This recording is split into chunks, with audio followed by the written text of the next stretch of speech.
Hope आपको if function का फंडा तो समझ में आ गया। नहीं समझ में आया कोई दिक्कत नहीं है, आप हमें मैसेज कीजिए, कॉल कीजिए, हम अच्छे से ईमेल कीजिए, अच्छे से हम उसको एक्सप्लेन करेंगे, आपकी हेल्प करेंगे। अब जो हम बात करने वाले हैं ना, वो हम कंबाइंड फंक्शन की बात करने वाले, मतलब दो फंक्शंस को मिक्स करके हम कुछ सॉल्व करेंगे। इफ फंक्शन और दूसरा जो फंक्शन है वो है और function.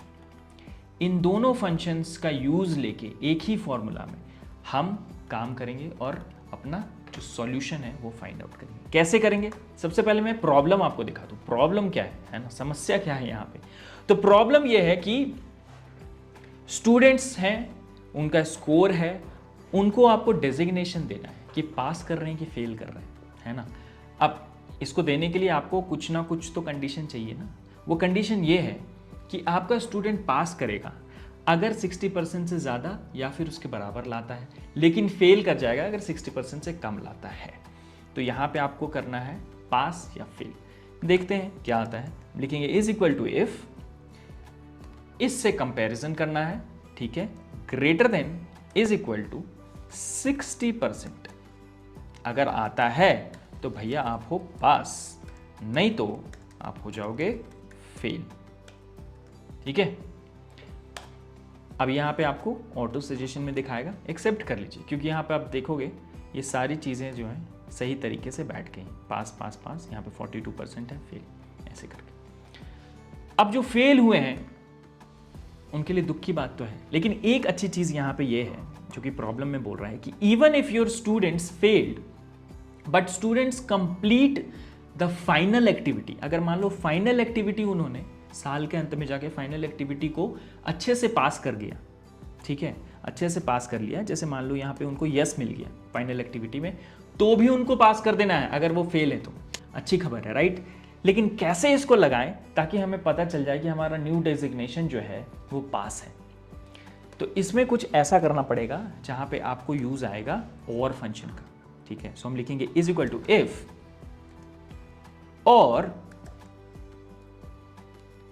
This is equal to pass comma, ठीक है।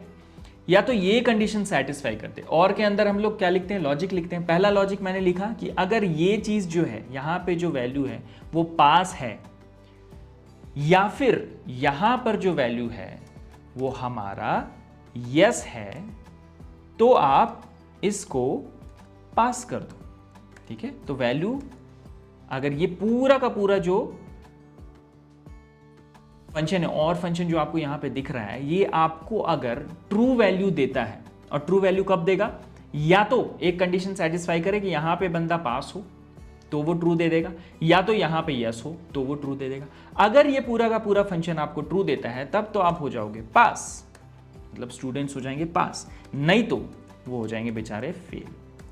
मतलब फेल कौन यहां पे होगा, वही होगा जो ना तो जिसने पढ़ाई की ना फाइनल एक्टिविटी को अच्छे से किया, कंप्लीट किया, तो वो हो जाएगा फेल। यहाँ पे ले देते हैं सजेशन, चेक कर लेते हैं एक बार। यहाँ पे देखो आप, यहाँ पे ये बंदा फेल था लेकिन इसने फाइनल एक्टिविटी कंप्लीट कर दी तो पास हो गया।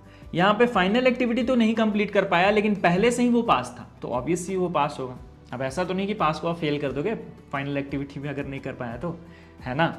तो इस तरीके से ये जो हमारा है आंसर आ गया। और यहाँ पे आपने देखा होगा कितने अच्छे तरीके से हमने इफ फंक्शन के साथ और फंक्शन का इस्तेमाल करके यहाँ पे ये जो आउटपुट है वो हमने लाया है, ठीक है।